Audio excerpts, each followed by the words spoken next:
नमस्कार शेतकरी बंधूंनो, खोडवा नियोजन पार्ट 5 यामध्ये भरणीनंतर साधारण ऊस पिवळा पडतो यासाठी कोणती फवारणी देणे आणि भरणीनंतरचा रासायनिक खताचा डोस कोणता असावा हे समजण्यासाठी हा व्हिडिओ पूर्ण बघा आणि हा व्हिडिओ आवडल्यानंतर कमेंट बॉक्समध्ये पार्ट 6 असं कमेंट करावे।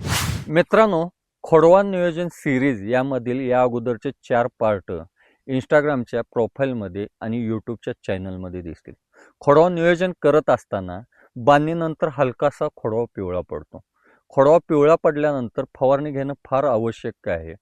फवारणीमध्ये किंग आचार्य ॲग्रोचं किंग 2 19-19 1 किलो आणि ॲक्ट्रा 50 ग्रॅम ही एकरी फवारणी देणं फार गरजेचं असतं। बांधणी झाल्यानंतर 30 ते 35 दिवसानंतर रासायनिक खताचा एक हलकासा डोस द्यायचा।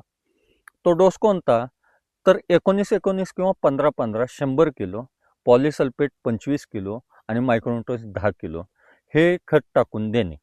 पुढील माहिती पार्ट नंबर 6 मध्ये येणार आहे, जो पावसाळी डोस शेवटचा डोस।